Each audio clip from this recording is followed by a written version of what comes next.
Olá pessoal, meu nome é José Araújo, professor de Língua Portuguesa e Redação, nesse caso aqui professor de Redação, para vocês do pessoal do 7º ano do Colégio Semarco. Vamos fazer aqui a nossa revisão para a prova do 3º bimestre. Como nós já adiantamos para vocês, na prova cairá capítulo 7, 8 e 9 do nosso livro didático. Isso já está combinado, todo mundo já sabe disso, ok? No capítulo 7 nós temos a segunda parte da descrição, que fala dos aspectos sensitivos, ou seja, é a descrição através dos aspectos sensitivos. Claro que quando a gente fala de descrição dos aspectos sensitivos para nós, não é você definir os 5 sentidos, não é isso. Até porque isso você vai fazer na aula de ciências, biologia, que é com outro professor lá. Conosco você vai fazer a descrição através do texto de lugares, pessoas, sensações, objetos, utilizando os 5 sentidos. Por exemplo, vou fazer a descrição sonora. Estava no bosque quando ouvi um som ensurdecedor, um som assustador. Sonoro, o som assustador, só consigo caracterizar o som porque eu estou ouvindo e caracterizei como assustador. Aí eu tenho descrição sonora, tá? O gustativo. Fui ao shopping e na praça de alimentação, sentei-me num restaurante e a refeição que eu consumi parecia o gosto do almoço feito pela minha avó. Aquele almoço me fez lembrar os tempos de criança. Não tem tanto tempo assim, tempos de criança, então dá para lembrar com uma certa facilidade. Então o que acontece? Eu vou utilizar os 5 sentidos e fazer com que eles protagonizem a descrição. Todo mundo sabe que protagonizar é aquele principal. Quando eu digo protagonizar é o seguinte: eu vou caracterizar e vou usar o som para fazer a descrição. Eu vou caracterizar e vou usar o gosto para fazer a descrição. Eu vou caracterizar e vou usar o aspecto visual para fazer a descrição, que foi a primeira descrição que a gente fez. Então, aspectos sensitivos aplicado à descrição é isso, ok? Passando aí, só para vocês saberem, estou na página 88, vou passar da página 89 agora. Aí ele diz lá, recursos para a produção de um texto descritivo. Aí eu tenho lá a referência de aspectos sensitivos, que foi o que eu acabei de falar, visão, olfato, paladar, tato e audição. Presença de metáforas e comparações, pode marcar. A chance de cair uma questão envolvendo metáfora e comparação é muito grande. Até porque vocês fizeram um trabalho falando sobre isso. Vou até marcar aqui, ó. Metáfora e comparação. Não esquecer de colocar uma questão sobre. Não esquecer de colocar uma questão falando sobre aspectos sensitivos. Marcaram aí, né? Depois, só para lembrar, metáfora e comparação são 2 figuras de linguagem. Quem fez o trabalho já sabe. E quem acompanha nossas aulas também, que nós falamos isso em sala de aula virtual. Metáfora é uma figura de linguagem. Comparação é uma outra figura de linguagem. O que metáfora e comparação têm em comum? As duas prezam pela comparação. Tanto metáfora quanto a comparação prezam pela comparação. Pode soar meio confuso falar que a comparação preza pela comparação, mas é isso mesmo. E a metáfora preza pela comparação, é isso mesmo. Agora vamos diferenciar as comparações. A metáfora tem uma comparação implícita. Difícil até de perceber se você não for falante da língua portuguesa. Vou explicar por quê. E comparação, tá clara a comparação. Ou seja, você está comparando uma situação a outra, uma pessoa a outra, uma coisa a outra. Essa comparação está clara, diferente da metáfora, que é uma comparação implícita, escondida. Vamos explicar como é que essa comparação clara e comparação escondida. Vamos falar da comparação escondida. Vamos imaginar que você seja um japonês e eu estou tentando te explicar as nuances da língua portuguesa. Aí eu digo, ela é uma advogada, então é uma pessoa que está exercendo, né, advocacia. Ela é uma médica, então é uma pessoa que trata das loucas das pessoas e por aí vai. Ela é uma rosa. Pô, fera. Se você fala que ela é uma advogada, eu entendo. Se você fala que ela é uma professora, eu entendo. Agora, falar que ela é uma rosa, como que ela é uma rosa? Tá vendo como é que soa a comparação? Se eu explicar para essa pessoa que não é falante da língua que ela é uma advogada, ele entende. Que ela é uma professora, que ela é uma médica, ela entende. Agora, se eu falo que ela é uma rosa, como assim ela é uma rosa? Ela não é uma rosa, nem nunca será uma rosa, nem nunca foi uma rosa. O que eu estou fazendo é uma comparação. Mas só que perceba que na estrutura você não tem nada que mencione a tal comparação. Eu digo simplesmente que ela é uma rosa. Ela é uma flor. Ela nunca será uma rosa e nunca será uma flor. Eu estou comparando alguém do sexo feminino com a sua doçura, com a sua leveza, com a sua delicadeza, com uma flor. Com a delicadeza de uma flor, com a doçura de uma flor, com o perfume de uma flor. Não necessariamente aquilo que eu me havia dito com relação a ser advogada. Ela é uma advogada? Sim, ela tornou-se advogada, ela é uma advogada, ela defende as pessoas lá no tribunal, não deixa ninguém ser preso ou põe lá o pessoal na cadeia, né? Agora, eu digo que ela é uma médica. Ela está lá exercendo a função de médica. Agora, ela não vai ser uma flor. Imagina alguém parado com terra no pé e fazendo fotossíntese. Ela não é uma rosa. Ela é uma comparação. Eu não estou comparando ela a uma médica, não estou comparando ela a uma advogada. Agora, como eu digo que ela é uma rosa, eu estou comparando ela a uma rosa. E nessa estrutura, perceba que eu não tenho nada que denote essa comparação. Isso é metáfora. A comparação escondida, ok? Agora vamos para outra figura de linguagem chamada comparação, que é a comparação explícita. Entenda o seguinte, olha, perceba bem o que eu vou falar. Ela é como uma advogada. Ela é uma advogada? Não. Ela parece, ela age como, né? Então estou comparando ela a uma advogada. Ela é como uma médica. Ela não é uma médica. Eu estou comparando ela a uma médica, talvez as atitudes, a maneira de se vestir, como ela é, enfim. Agora, ela é como uma rosa. Olha o como deixa claro. Como, né? Olha o como deixa claro essa comparação. Para o falante da língua, para quem eu estou explicando a língua, quando eu digo que tem esse conector como que causa comparação, ele entende que ela não é uma advogada e age como tal. Ele entende que a pessoa não é uma médica e age como tal. E ele entende, logicamente, que ela não é uma rosa. Ela só tem características dele, porque eu tenho esse conectivo como, tal qual, assim como, que vai denotar essa comparação da pessoa, no caso do sexo feminino, com uma rosa. Fechou? Metáfora e comparação. Essa é a diferença. Metáfora, comparação implícita, não tem nenhuma palavra que denote essa comparação. Comparação é uma comparação explícita, clara, onde eu tenho um conector, tenho uma palavra que deixa clara essa comparação. Ok? Continuando na página 89. Emprego de substantivos, adjetivos e locuções adjetivos.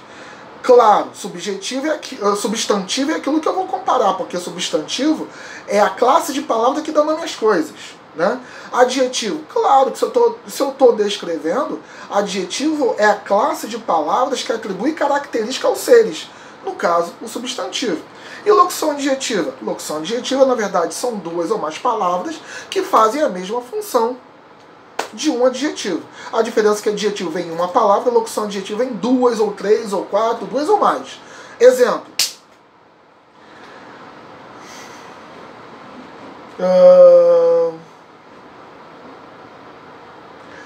Caneca boa. Caneca é o substantivo, boa é o adjetivo. Olha como ela é maravilhosa. Show de bola essa caneca. Caneca boa, boa é adjetivo, caneca substantivo. Ok? Boa tem uma palavra só, que é um adjetivo. Agora, quando eu digo caneca do professor, eu tenho caneca que continua sendo substantivo, só que agora eu tenho duas palavras que caracterizam caneca, que é do professor. Na verdade tem até três, não, porque eu tenho a preposição de, tem o artigo o, aglutinou o de com o de, o do, e mais o substantivo professor. Essas três palavras fizeram a locução adjetiva. Por quê? O do professor caracteriza a caneca. Como eu não tenho mais só uma palavra, eu tenho duas ou mais, que nem são adjetivos.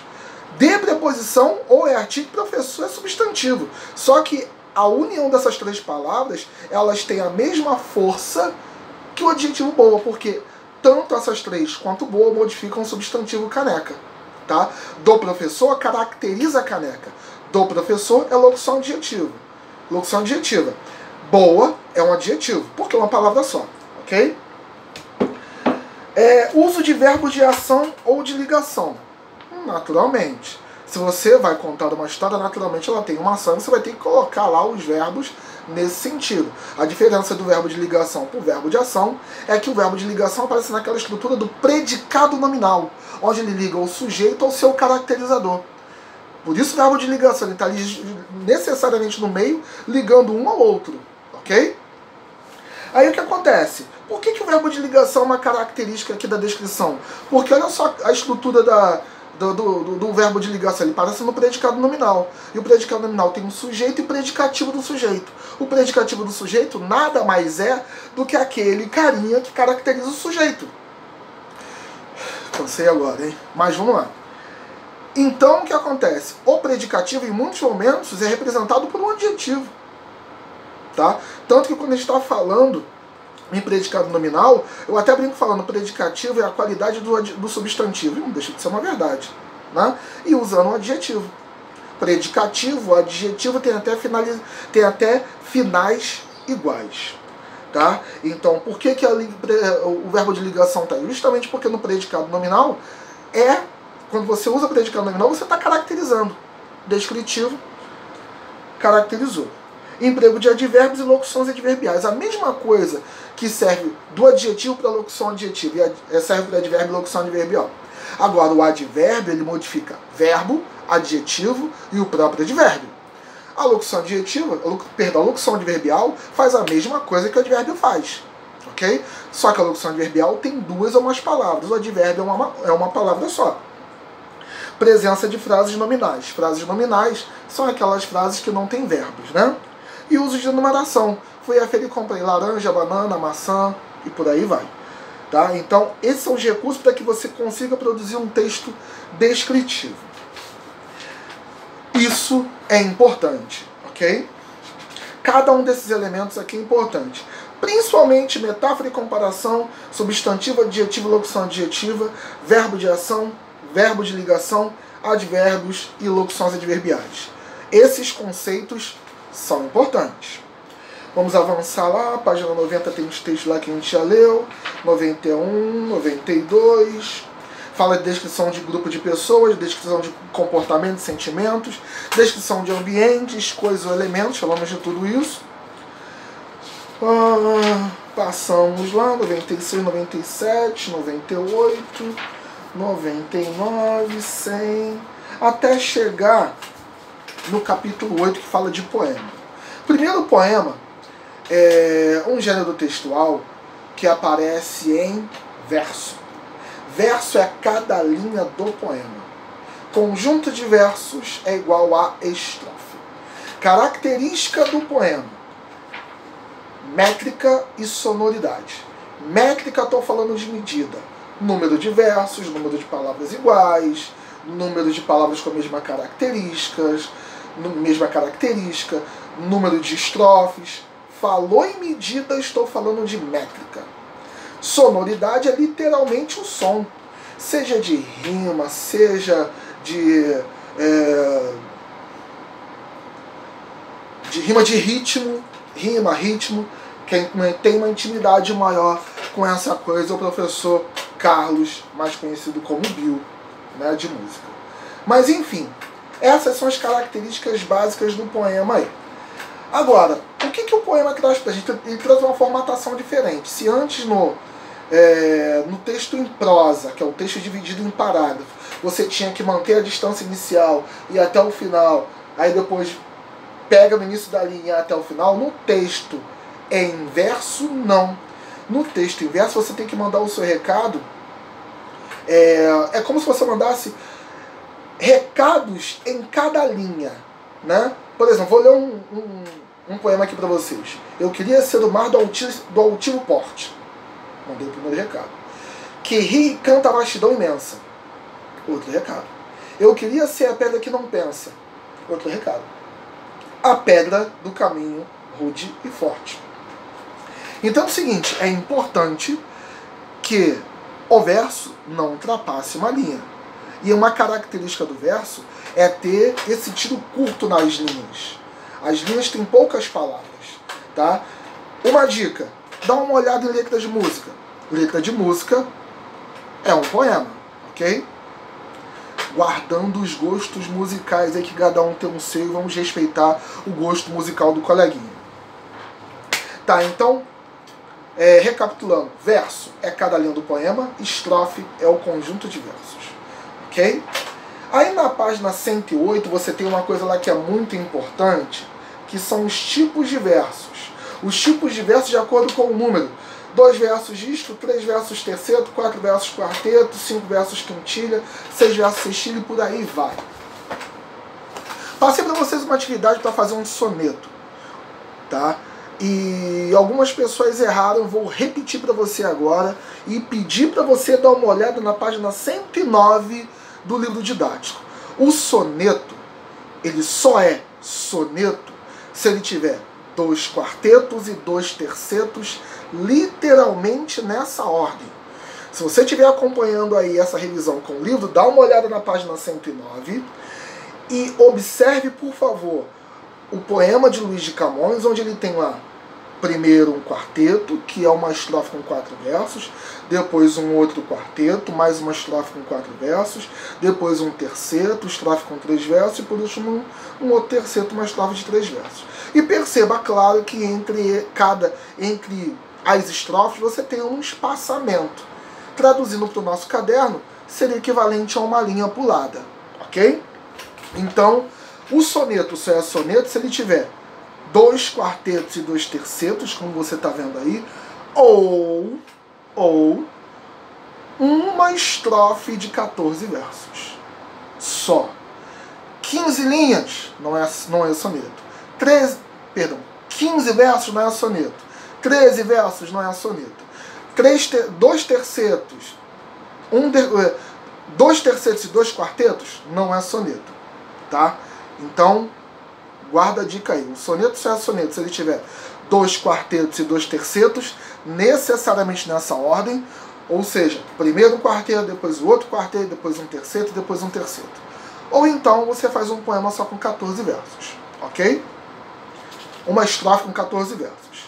Passando aí, diferença entre poesia e poema. Poesia é uma maneira de escrita. Ou seja, eu posso ter poesia em um texto em prosa, ok? Poesia é o uso de metáforas, uso de figuras de linguagem em abundância. Ou seja, você está fazendo sempre uma comparação com algo que vai soar belo, algo que vai soar bonito. Ou seja, quem está escrevendo uma poesia está preocupado com o que você está lendo e preocupado com o entretenimento, preocupado com a beleza do que você está lendo.